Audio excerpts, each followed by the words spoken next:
What's up everybody, it's Mark from 403 Fauna. On today's video, I wanted to make an argument for feeding mice to your ball pythons. So I hope you kick back and listen in and enjoy this week's video.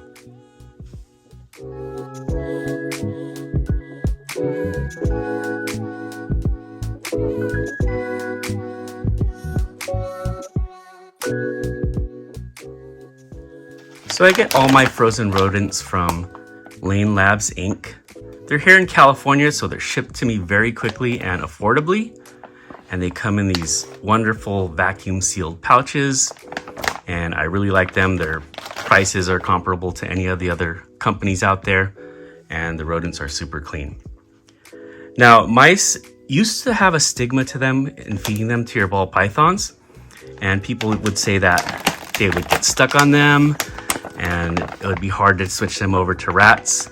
Well, not only mice had that, but currently African soft furs also have that argument, and it's widely accepted now that those are perfectly fine. I bought African soft fur feeding snakes and switched them over no problem. So first thing I wanted to argue is the price of them. So for these jumbo mice, I only pay about $1 each for them. And for these frozen small rats, they're $3 each. So what we'll do right now is we'll weigh them and compare and see how much more a small mouse weighs than a jumbo mouse. Or I'm sorry, a small rat weighs than a jumbo mouse. Now I'm just gonna randomly pick a rat from this bag because the size can vary. I've had some rats come in here that are practically mediums and some that were just wieners. So first one I touch right here, frozen rat. Let's weigh it.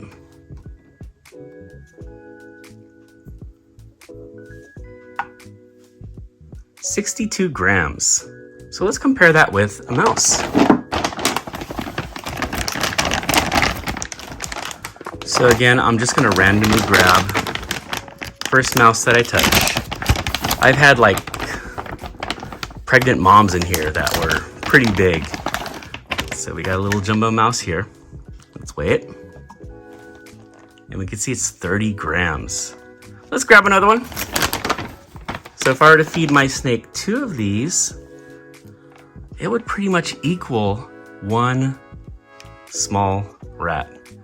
So do the math here. $2 for this, $3 for the rat. I'm saving a whole dollar feeding one of my snakes with this. Now in this economy, I know that prices are just expensive everywhere. I breed rats on a small scale, and even that is getting more expensive with the feed and the bedding. So feeding 2 of these mice is equivalent to 1 of the small rats.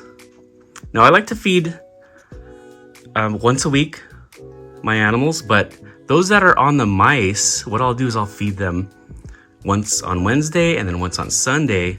So they're getting the equivalent of 1 rat a week, just spread out over a little bit more time. My hatchlings will get small frozen mice. Let's take a look at how big these are.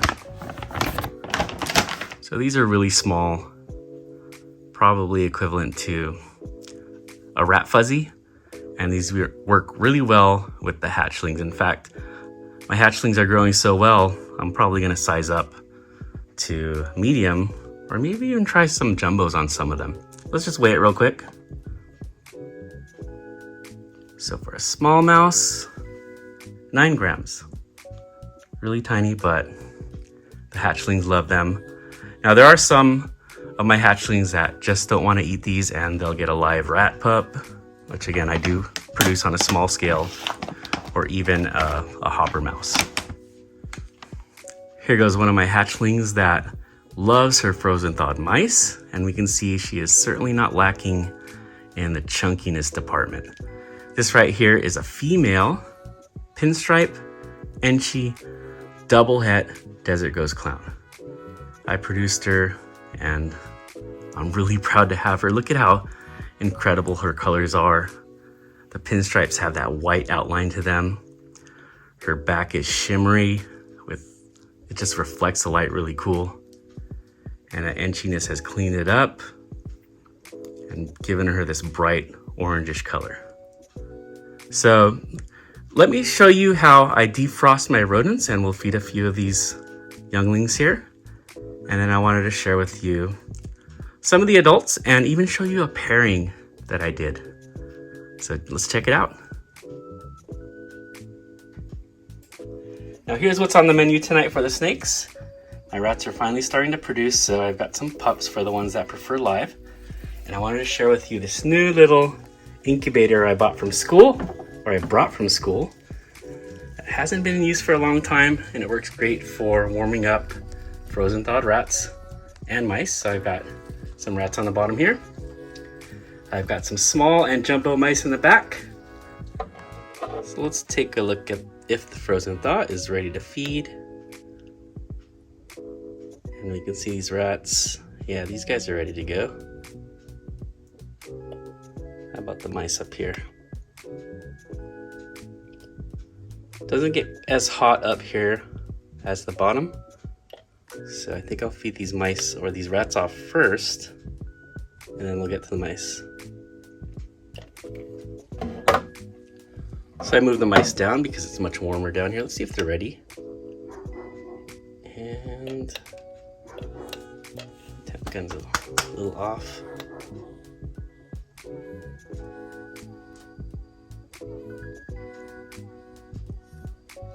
Seems like they could use a little bit more. How about these little ones in the front? Maybe these little ones are ready. We could start feeding those. Let's feed the hatchlings. Okay, let's try the fire BPI here. 50% possible head puzzle.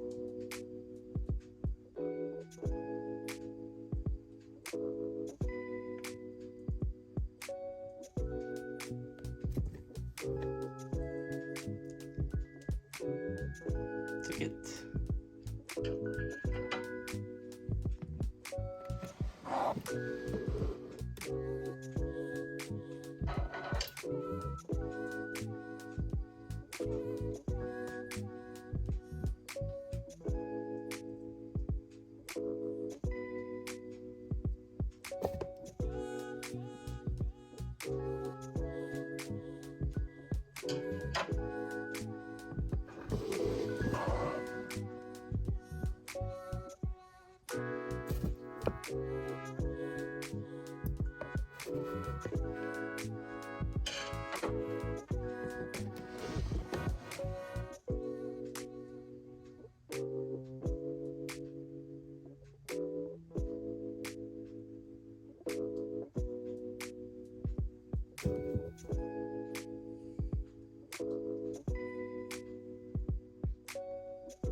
So we're going to take a look at Temuga.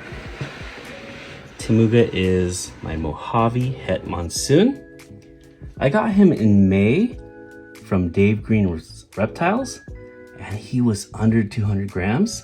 I just weighed him, and he's now 849 grams. So this guy just put on a tremendous amount of weight in, 6 months' time? And he's currently breeding. He's about to shed, so he's looking a little dull. But just being fed on mice, he put on enough weight to start breeding this season. So if you're concerned that mice will not be able to put on enough weight for your snakes, simply not true.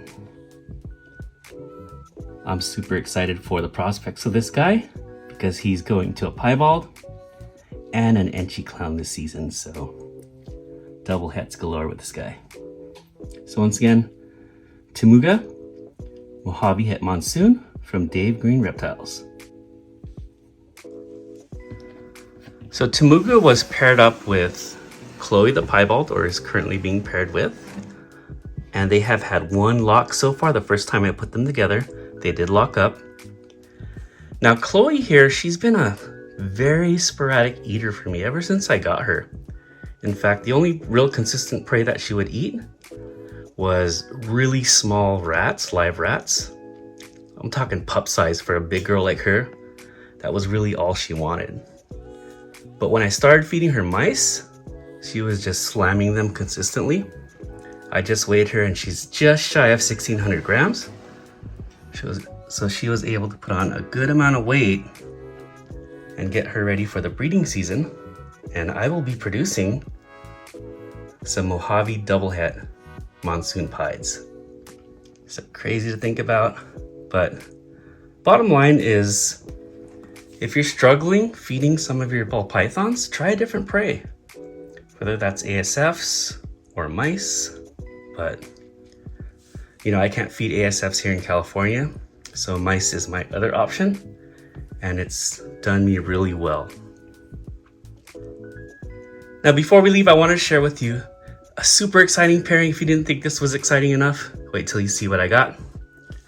It is Gacy, the pastel leopard clown, Het DG, with Calypso, the pastel blade double het DG clown. So let's take a look at that.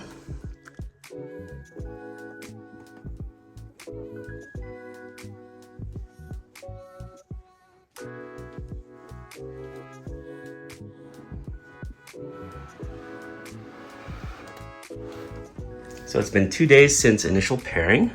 I caught them getting really close last night. Let's see if they have locked up.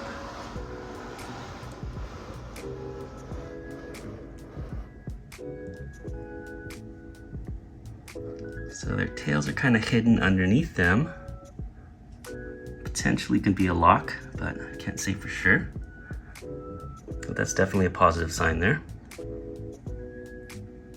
We'll give them another couple days.